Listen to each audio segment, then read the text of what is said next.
સૌથી પહેલી કથા મહાદેવે કરી છે. અને મને કહી દેવા દો, આ રામ અને કૃષ્ણને આપણને ઓળખતા કર્યા છે કોણે? તમે કૃષ્ણ ભક્ત છો, તમે રામ ભક્ત છો, તમે રામના કૃષ્ણના ગુણ દિવસ રાત સાંભળો છો, પણ ઈ કથા કરનારો કોણ? આ કથા મહાદેવે કરી છે. શંકરે આપણને બતાવ્યા કે રામ આ છે અને કૃષ્ણ આ છે. આ સંસારના સૌથી મોટા કથાકાર ભગવાન શંકર છે. ભગવાન શંકર કહે છે, હે ઉમા, આ સંસારમાં ભગવાનનું નામ જ મહાન. નહીં કલી કર્મન ભક્તિ વિવેકુ, રામ નામ અવલંબનેકુ. કળિયુગમાં તો ભગવાનનું નામ જ તારક છે. કાંઈ કરવાની જરૂર નથી, બસ ભગવાનને ભજો. હવે તમે તમારી અંગત ડાયરી લ્યો, કાઢો અને એમાં લખી લ્યો, કોઈ પણ ના ઘરમાંથી ભગવાનનું નામ નીકળતું હોય એના દરવાજામાં તમારે કોઈ દી પેસવું નહીં.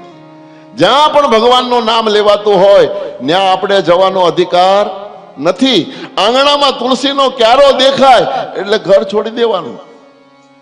જેના ઘરમાં તુલસીનો ક્યારો હોય, જેના મોઢામાંથી ભગવાનના નામ નીકળતા હોય, જેના ઘરમાં ગંગાજળ હોય, જેના ઘરમાં શાલિગ્રામ ભગવાન હોય, જેના ઘરમાં ચંદન ગોપી ચંદન હોય, એ ઘરે આપણે ક્યારેય ન જવું. આ ડાયરીમાં લખી લ્યો. આ ભૂલ નહીં કરતા. ત્યાં જવાનો આપણને અધિકાર જ નથી.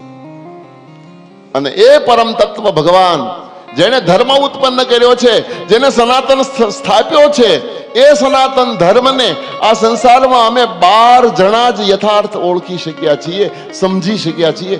આવી કથા યમરાજ કરે છે. સુખદેવજી બહુ સુંદર વર્ણન કરે છે. યમરાજે શું કીધું કે અમે 12 જણા સનાતન ધર્મના પૂર્ણ સિદ્ધાંતોને સમજીએ છીએ. કોણ કોણ 12? સ્વયંભૂ નારદ શંભુ, કુમાર કપિલો મનુ, પ્રહલાદો જનકો ભીષ્મો, બલિર્વૈયા ચકીર્વયમ. સ્વયંભૂ નારદ શંભુ.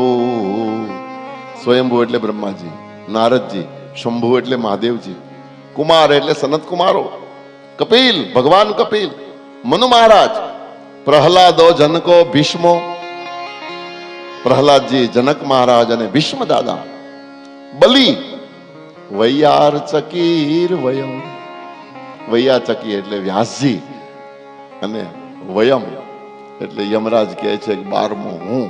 આ 12 જણા જ અમે યથાર્થ સનાતન યથાર્થ ધર્મને જાણીએ છીએ.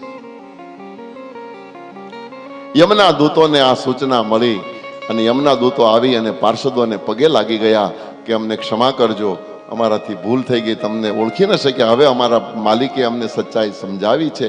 અને આ બાજુ ભગવાનના પાર્ષદોએ અજાબેલની હજી 12 વર્ષની આયુષ્ય બાકી છે, ભલે જીવતો, એના 100 પૂરા થવા દો. ભગવાનનો ભગત છે.